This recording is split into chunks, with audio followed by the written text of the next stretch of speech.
Hello friends, good evening सभी का। आज हम क्लास 8 सोशल साइंस में पढ़ने वाले हैं। आज हम बात करने वाले हैं फंडामेंटल राइट्स, जो कि है शायद आई थिंक सेकेंड चैप्टर में है। चलिए बात करते हैं फंडामेंटल फंडामेंटल राइट्स जो है क्या होते हैं, कैसे होता है, किस कंटेक्स्ट में हमारे कॉन्स्टिट्यूशन में अडॉप्ट किया गया था, उसका कुछ बैकग्राउंड बात करना चाहता हूँ। असल में हुआ यह था कि इंडिया जो है 1947 में फ्रीडम प्राप्त किया था। बिफोर फ्रीडम प्राप्त करने से पहले मुगल्स और मुगल्स के बाद ब्रिटिश हमारे कंट्री पे रूल किए थे, और वो हमारे सिटीजन्स को, सिविलियंस को इस तरीके से ट्रीट करते थे जैसे कि ह्यूमन है ही नहीं, एनिमल्स के टाइप का ट्रीट करते थे। एनिमल्स और ह्यूमन में कोई डिफरेंस ही नहीं समझते थे। तो जब मन किया, जैसे मन किया वैसे ट्रीट करते थे। दंगा फसाद, मार पीट, और अगर कोई इंडियन सिटीजन कोई ब्रिटिशर्स के ऑफिसर्स के खिलाफ कुछ आवाज़ उठाता तो ब्रिटिशर्स के ऑफिसर तुरंत अपने पुलिस के बल पे हमारे इंडियंस को कुचल देते थे। और वहीं दूसरी तरफ अगर बात करें तो यूएसए जो था कि 4 जुलाई 1776 को इंडिपेंडेंस हो गया था यही ब्रिटिशर्स लोग से। और तब उसने अपने नागरिकों को, अपने सिटीजन्स को कुछ फंडामेंटल राइट्स दिया था, जिससे ह्यूमन ह्यूमन ह्यूमन को ह्यूमन के टाइप ही ट्रीट किया जाए, ह्यूमन बॉडी को ह्यूमन ही समझा जाए, एनिमल्स और ह्यूमन में फ़र्क को महसूस किया जाए। तो जब इंडिया इंडिपेंडेंट तो इंडिया के ड्राफ्टिंग कमेटी ने, जिसका chairman doctor B R Ambedkar ji थे, उन्होंने महसूस किया कि जब यूएसए जैसे कंट्री अपने कॉन्स्टिट्यूशन में फंडामेंटल राइट्स अपने सिटीजन्स को दे सकता है तो हम क्यों नहीं दे सकते हैं। और ब्रिटिशर्स चूँकि बहुत सताए थे इंडियंस को, तो ये सब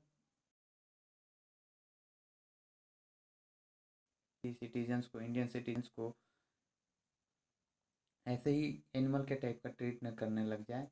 इसलिए उन्होंने ऐसा महसूस किया कि हमें भी अपने कॉन्स्टिट्यूशन में फंडामेंटल राइट्स ड्रॉ करना चाहिए। तो इसी कंटेक्स्ट में फंडामेंटल राइट्स आया था। चलिए अब हम बात कर लेते हैं कि हमारे कॉन्स्टिट्यूशन में फंडामेंटल राइट्स कितने हैं और कौन कौन हैं। तो स्टार्टिंग में ड्राफ्टिंग कमेटी, जिसके chairman doctor B R Ambedkar ji थे, उन्होंने 7 फंडामेंटल राइट्स ड्रॉ किए थे, जिसमें से 7th नंबर का फंडामेंटल राइट्स, जिसको कि राइट टू प्रॉपर्टी था, राइट टू प्रॉपर्टी के नाम से जानते हैं, उसको अगले ही वर्ष, मतलब कॉन्स्टिट्यूशन को अडॉप्ट करने के जस्ट अगले ही साल उसको रिमूव कर दिए।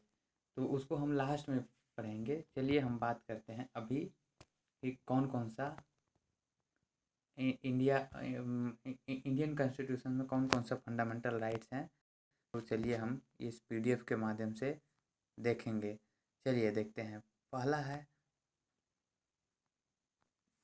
है राइट टू फ्रीडम, जिसको कि कॉन्स्टिट्यूशन के आर्टिकल में, अच्छा आर्टिकल क्या होता है, शेड्यूल क्या होता है, ये सब पता है पिछले चैप्टर में, जस्ट इसके पिछले ही चैप्टर में, चैप्टर नंबर 1 में मैं क्लियर किया था। और जिन्होंने क्लियर नहीं किया है वो चैप्टर नंबर 1 को पढ़ लें, क्लियर हो जाएगा। चलिए बात करते हैं राइट टू फ्रीडम। वो कॉन्स्टिट्यूशन के आर्टिकल नंबर, इंडियन कॉन्स्टिट्यूशन के आर्टिकल नंबर 19 से 20 के बीच में उसका मेंशन किया गया है। किसका? राइट टू फ्रीडम का। सेकंड नंबर का है राइट, सॉरी कुछ गड़बड़ हो गया।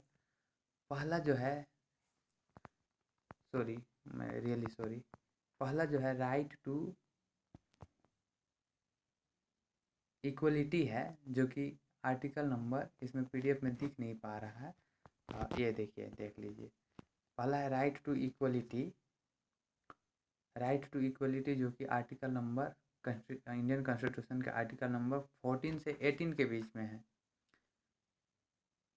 इसमें ऐसा है कि आर्टिकल 14 होगा, 14 के बाद 15, 15 के बाद 16, 16 के बाद 17, फिर 18। तो इसको डिटेल्स अभी पढ़ना नहीं है, आगे ऊपर क्लासेस में पढ़ने को मिल सकता है। तो अभी जो है कि इतना बस जानना है कि आर्टिकल सॉरी जो है फंडामेंटल राइट्स कौन कौन से हैं। तो अभी हमारे इंडियन कॉन्स्टिट्यूशन में टोटल 6 फंडामेंटल राइट्स हैं। जो कौन कौन है उसको देखते हैं। देखिए, लिस्ट ऑफ फंडामेंटल राइट्स। पहला है राइट टू इक्वलिटी, जो कि आर्टिकल नंबर 14 से 18 में है। दूसरे नंबर का राइट्स है, सेकेंड नंबर का राइट्स, और right to freedom. Right to freedom है, जो कि आर्टिकल नंबर 19 से 20 में है, आज 22 में है। फिर तीसरे नंबर का है राइट अगेंस्ट एक्सप्लोरेशन, जो कि आर्टिकल नंबर 23 से 24 के बीच में है।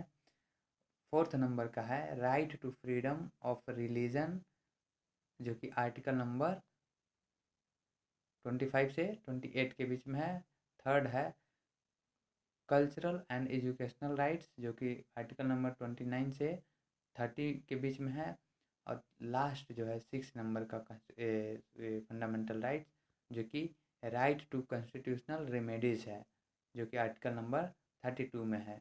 अब आर्टिकल नंबर 31 गैप हुआ है, वही था जो कि हम पहले बात कर चुके हैं कि फंडामेंटल राइट्स जो था राइट टू प्रॉपर्टी, जिसको रिमूव किया गया है, यहीं पे था। देखिए यहाँ पे आर्टिकल नंबर जो कि कल्चरल एंड एजुकेशनल राइट है 29 से 30 के बीच में है।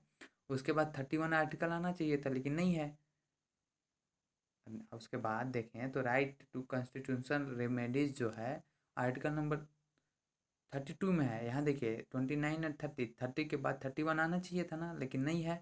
तो यही 31 में जो था राइट टू प्रॉपर्टी था, जिसको कि रिमूव कर दिया गया था। कब? कॉन्स्टिट्यूशन के एडॉप्ट होने के 1 साल बाद। दैट मीन्स 1950 को कॉन्स्टिट्यूशन एडॉप्ट किया गया था, उसके जस्ट 1 साल ही बाद 1951 में इसको रिमूव कर दिया गया था इंडियन कॉन्स्टिट्यूशन से।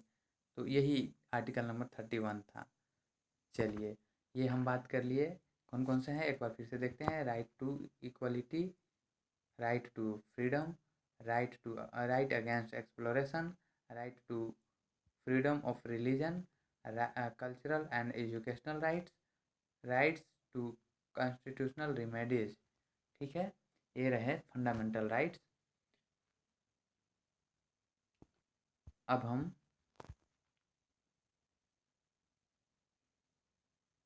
अगले वीडियो में हम ये देखेंगे कि हमारा जो है कि ये एक एक तो राइट्स को लेकर के हम अगले वीडियो में चर्चा कर लेंगे कि right of equality, right to equality क्या है, राइट टू फ्रीडम क्या है, इसके बारे में हम चर्चा करेंगे जस्ट अगले वीडियो में। चलिए, आज के लिए इतना ही। बहुत बहुत धन्यवाद।